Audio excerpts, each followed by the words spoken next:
sih. Tapi balik lagi butuh level 4. Jadi sampai kalian level 4, Big Hero Academy sepertinya akan melakukan permainan yang agak defensif. Apalagi dengan mid lane Chushin yang dimana untuk utility masih sakit banget. Tapi untuk di early damage bukan yang paling instan untuk bisa dikeluarkan.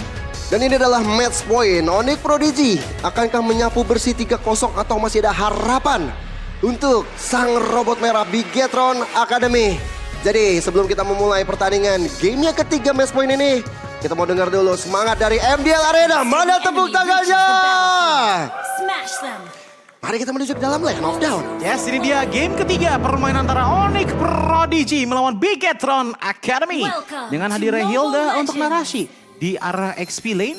Menurutku ngebuka screening ini bisa menjadi hal yang lumayan bagus untuk informasi di awal. Apalagi ngomongin di awal, Boy to Z, Lukas dengan killing spree. Ini dia modal early yang sangat kuat menurutku dari Onyx Prodigy. Ditambah dengan hadirnya Samuel, setidaknya main agresif pun bisa sangat dilakukan. Karena Samuel pun bisa menggunakan Inspire dan juga Wireless Blazing. Jadi backup cepat banget. Targeting langsung ke arah EXP lane ya.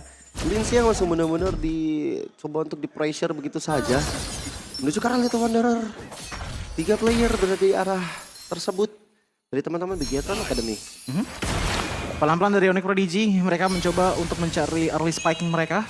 Karena ngelihat dari segi laning, di arah gold lane dan juga di arah SP lane mereka sedikit ungguli. Dan ingat bahwa Onyx Prodigy punya win rate yang lumayan bagus dengan hero-hero yang mereka bawakan di game kali ini. Untuk narasi 50-50 tapi yang lain ya kebanyakan mostly menang. Kalau kita ngelihat dari Bigetron Academy, win-lose-nya itu juga lebih ke arah stabil. Lance dengan 2 kali menang, tapi debutnya itu Carlos. Hati-hati dengan dari Coach Shadow. Dan sekarang lihat bagaimana King-nya yang akan coba untuk dimakan. Dan ini dia, First Blood. Dihadirkan oleh teman-teman Onyx Prodigy. Yes, nggak bisa juga untuk menggunakan flicker karena sudah dipastikan bahwa pengejaran bisa dilakukan dengan cukup mudah dengan hadirnya Samuel. 1 poin kill yang didapatkan oleh Samuel sebenarnya bukan di tempat yang terbaik. Karena kalau misalkan ditaruh di arah Lukas tadi kill poinnya, ini nggak kebayang sih bakal makin seagresif apa untuk Onyx Prodigy. Ya, it's okay lah, masih awal. Masih awal. Tapi sebenarnya agak bahaya ketika sosok Boy TZ terlalu di depan. Apalagi terkonek dengan ada Quad Shadow dan juga Shadow Kill. Dan akhirnya sosok jungler tersebut hilang. Dimana ada Turtle yang pertama muncul di tengah-tengah mereka. Feather Eye Strike mencoba untuk memberikan satu pressure balik. Raiza bakal coba untuk diteteskan dan akhirnya narasi hadir. Membuka 1 poin kill bagi Onyx Prodigy. Yes, pembagian kill point yang benar-benar bagus banget. Veteran tahan untuk narasi bisa mendapatkan kill. Setidaknya Killua dapetin assist, tapi Turtle langsung di kontes. Itu nunggu dari absorbnya juga sih, dari efek Crimson Bacon. Dan lihat bagaimana Lance-nya coba untuk diusir mundur di tangan narasi. Turtle bakal coba mendapatkan dan yes, secara cuma-cuma. Dan gue melihat sih, ini dengan hadirnya Kalea ya, di tangan Ki. Tanpa ada sosok sisi tambahan yang lain atau badan yang lain. Sebenarnya agak lumayan PR sih. PR-nya nggak cuma itu dari kacamata gue. Karena menurutku dengan adanya Kalea juga butuh damage instan gak sih? Jadi begitu landing tuh langsung tumbang gitu loh. Biasanya dipanikannya sama Vexana gitu loh. Ya atau sama pin itu sendiri ya. Ya itu juga bisa. Cuman ya dengan Chushin yang balik lagi. Yang damage-nya ada tapi nggak instan. Ini yang akhirnya agak sedikit repot bagi teman-teman dari Bigetron Academy untuk bisa keep up di arah early game-nya. Dia mau coba untuk kombinasiin nanti Tsunami Slam mungkin dengan ada Quad Shadow atau Shadow Kill. Ya itu bisa. Dan sekarang kondisi masih aman lagi nih. 2 berbanding 1 dari segi poin kill. Dari Bigetron Academy mereka harus bermain. Mereka masih punya adegan split push di tangan Hayabusa ataupun Pin. Tapi di area tengah kayaknya emang sering rame ya di area tengah di Onyx Prodigy nih. Rame betul. Karena ya balik lagi ya, high mobility dari Onyx Prodigy, Varsha, Matilda, dan even Hilda ngebuat akhirnya sentral rotasinya Onyx Prodigy ada di arah mid lane. Dan ini memperkuat untuk adanya KDA yang lumayan lebih tinggi dibandingkan dengan Bigetron Academy. Paling simpelnya contohnya, Killua, Samuel, dan juga Narashi itu udah ada 1 angka di dalam KDA mereka. Ini yang bakal ngebuat Gold Earn juga makin enak lagi dan Fetrasa dibuka. Oke, Feather Eye Strike dan itu membuka 1 celah. Pinnya hampir saja bisa ditumbangkan. Dan Pin masih ada Abyssal Walk untuk mundur. Tapi jujur itu tadi bahaya tuh kalau misalkan kalian perhatikan ya. Veteran Strike tadi dibuka, begitu ada Guiding Wing ngikut, Veteran Strike-nya ngikut juga tapi nggak ketutup. Iya. Itu bisa tambah range juga dan ini bisa jadi ada miskalkulasi khususnya untuk Quad Shadow-nya dari Carlos sih. Dan Carlos seakan-akan belum terlihat begitu agresif ya untuk sekarang. Ya, belum bisa untuk mengejar ke arah Killua yang benar-benar posisinya dijaga banget. Bahkan selalu kalau teman-teman perhatiin dari game pertama sampai sekarang selalu narasi itu meninggalkan posnya dan selalu join ketika ada turtle. Dan lihat bagaimana sekarang di daerah belakang Carlos benar-benar dalam keadaan terpuruk. Quad Shadow-nya mulai masuk kembali dengan ada satu narasi yang tumbang. Unggul jumlah tapi tetap membuat dari Onyx Prodigy mendapatkan karat turtle yang kedua. Ya, pertukaran yang setara namun tidak ada pertukaran dari segi tarot objektifnya. Walaupun ada 2 turtle di tangan dari Onyx Prodigy, but somehow Carlos dengan power dari Hayabusanya masih bisa leading level dengan lumayan baik tadi. Level 7 dibandingkan dengan level 8, tapi untuk sekarang teman-teman dari Onyx Prodigy sepertinya sudah menemukan power strike mereka. Mungkin dari teman-teman Onyx Prodigy yang akan sedikit lebih agresif dengan power dari Lucas dan juga Matilda. Karena biasanya menit ke-6, menit di mana gold shelter itu sudah mulai menghilang, bakal ada sedikit visit dari Matilda dan juga Lucas ke dalam jungle lawannya. Langsung main rusuh ya berarti ya. Yes. Cuman yang menarik sebenarnya untungnya Carlos lumayan snowball lah. Dia punya 2 point kill sehingga nanti untuk masalah split push bisa diberikan kepada Pin. Karena gak mungkin akan ada 2 split pusher di dalam satu lane. Pasti akan diberikan salah satu yang entah itu untuk Hayabusa ataukah itu untuk Moskovnya. Ya karena Carlos lagi dalam kondisi cukup baik ya pasti nanti Pin yang akan diberikan. Oh, dari Ki, jangan pergerakan ya, mencoba untuk mundur dulu. Damage dari Hilda lumayan sakit tapi ini juga menjadi PR juga menurutku bagi Onyx Prodigy. Mereka tahu bahwa untuk di arah late game potensial, mereka bukan yang paling tebal tapi Ki. Waduh, ini Fedor Isaac bakal dibuka dan Ki-nya masih bisa untuk mundur saja dan mengusir Ki dan juga Pin. Tapi hadirlah Quad Shadow dari Carlos memberikan satu pressure bersama dengan Lantern Flare pula dan narasinya menjadi korban lagi di tangan Carlos. Yes, bantuan dari Guiding Wind nggak bisa menyelamatkan nyawa dari Hilda. Namun satu hal yang aku notice adalah dengan ada teamfight yang dilakukan dari top lane itu bisa jadi baiting juga. Karena apa? Karena space farm sudah mulai dicari di tempat berbeda dari Lucas, dari Boy Z. Tipping Eagle dibuka tadi menuju ke arah Carlos. Mengetahui Carlos juga nggak ada shadow kill, jadi lumayan agresif yang dilakukan oleh teman-teman dari Onyx Prodigy. Dan gue senangnya ngeliat bagaimana Boy TZ banyak pas pampresnya. Dari tadi loh, ada orang-orang terbang ya dia tadi, wings by wings lah. Guiding Wind lah. Bener-bener ngejaga banget ya. Karena Iya. itu yang bener-bener cari bal, tapi loncat. Tsunami Slam dibuka tapi Fedor Ice jarak belakang Boy TZ tetap gak selamat. Di tangan Pin yang sudah mulai hadir tapi Ki menjadi pertukaran di tangan Granger yang dimiliki oleh Mes dengan ada Rhapsody. Di saat ada Turtle yang terakhir tanpa Boy TZ sepertinya bakal lumayan rumit. Yes, itu adalah surprise yang benar-benar surprise banget di arah tengah tadi. Ngebuat Boy TZ hilang, otomatis Turtle pun bisa sedikit dilonggarkan dan mungkin bisa diambil oleh teman-teman dari Bigetron Academy. Cuman ini susahnya dengan adanya Lucas. Posisinya, outer turret dari lawan itu masih penuh semua. Gak bisa terlalu agresif. Gak bisa terlalu gegabah kesana kemari. Karena ya biasanya kalau Lucas maju, susah pulangnya. Lucas maju susah pulang ya sih. Kayak ada Matilda dan sekarang Carlos. Yes. Bakal coba untuk di screen begitu saja Fedor Ice. Wow.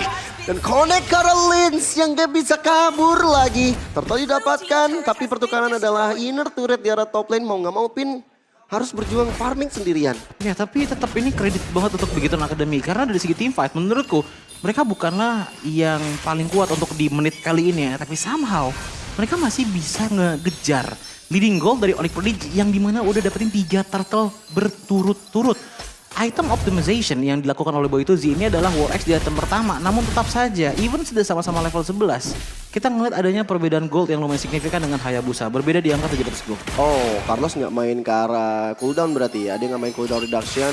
Paling main cooldownnya tadi di arah War X-nya aja. Tapi sekarang flicker ke arah depan bersama dengan Tsunami Slam. Menuju ke arah sosok dari Matildanya. Dan bahkan sekarang Fedor Ice Strike benar-benar melindungi rekan-rekan dari Onyx Prodigy. Tidak ada tumbang dan Boy TZ masih selamat. Tapi ternyata tidak. Di tangan Raiza hilang sudah Boy TZ. Yes, efek dari Glowing One lah yang menyebabkan hal tersebut terjadi. Namun lihat di arah tengah sana. Spear of Distraction nggak connect, tapi lihat bagaimana di arah depannya. Ki, ada shadow kill yang connect juga, tapi nyatanya damage terbagi. Sehingga Ki tidak ada pertukarannya ketika dia tumbang. Jujur, strategi ini dibawakan oleh teman-teman dari Bigetron Academy adalah nge-poke terus-terusan terus langsung nge-engage. King Eagle bersama dengan Fedor Ice Strike coba untuk dibuka. Demi untuk bisa mendapatkan satu outer turret di arah mid lane yang cukup mahal. Ya, pelan-pelan dari Bigetron Academy mereka bermain dengan cara nge-poke, ditambah langsung adanya 1 point kill. That's it. Ngambil ke arah quantity dengan memaksimalkan power dari Ki dan balik lagi benang merah dengan yang dikatakan oleh Gio bahwa defendernya nggak terlalu tebal di bagian depan dengan adanya Kalea dan juga Cici. Tapi kebalikannya dengan Onyx Prodigy. Begitu mereka ketemu head on 5 lawan 5, mereka kuat banget. Jadi ini akan menjadi sebuah problem bagi Big Hero Academy kalau mereka mau Lord Dance 5 lawan 5. Somehow mereka harus cari pick off dulu satu sebelum masuk ke Lord ya.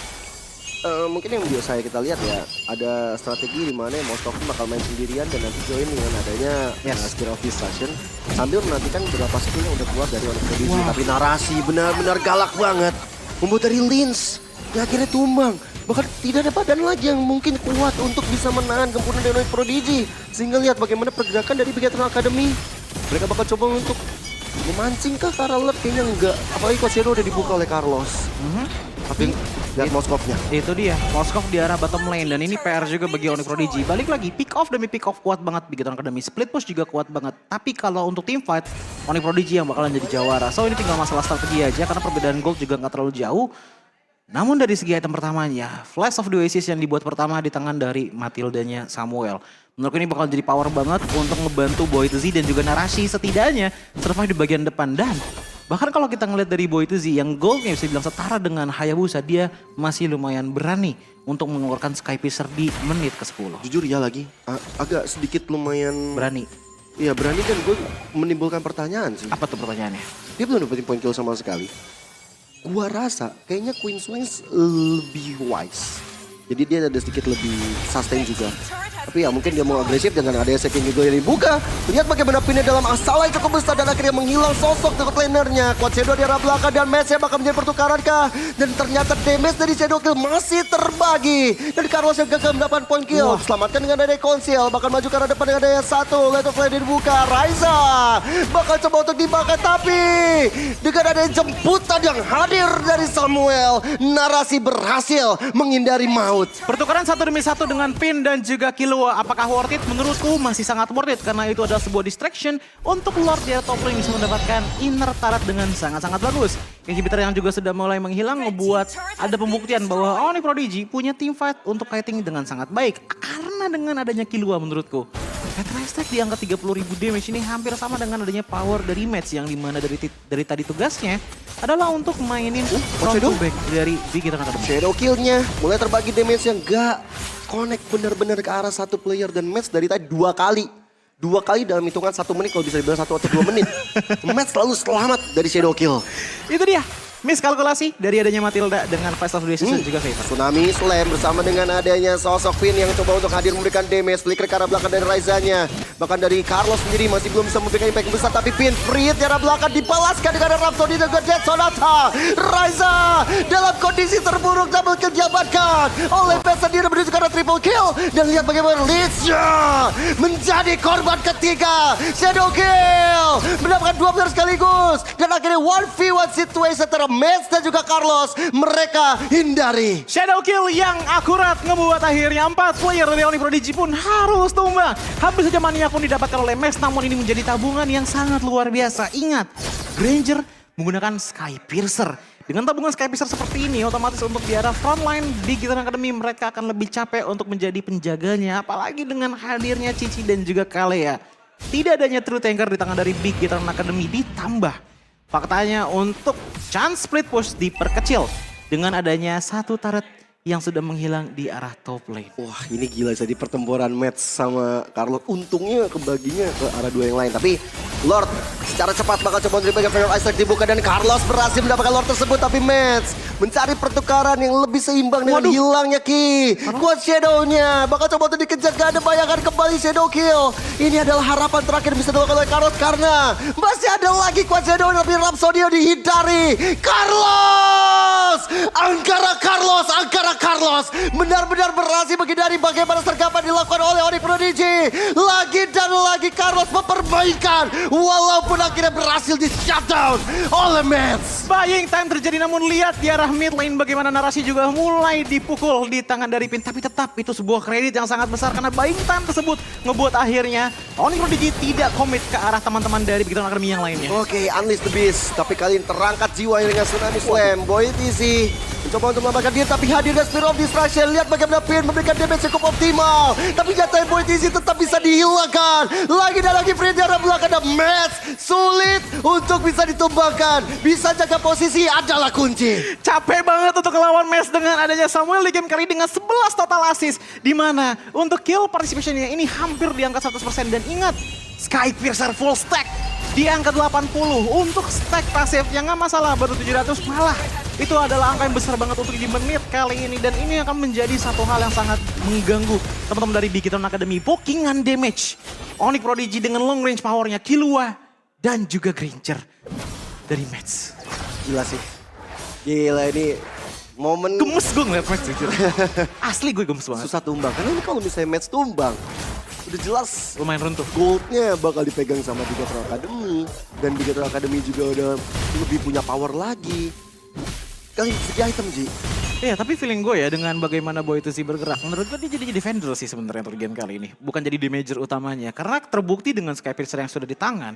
1 kill pun masih belum bisa didapatkan. Dan yes, gue setuju sama lo tadi. Queen Swing lebih diprioritaskan, lebih oke. Tapi lebih respect untuk Moskov menurut gue. Langsung menghilang, Tsunami Slam mulai dihadirkan. Tapi Spear of Distraction mulai kembali muncul di area pertarungan. Dengan ada 1 Feral Ice Strike.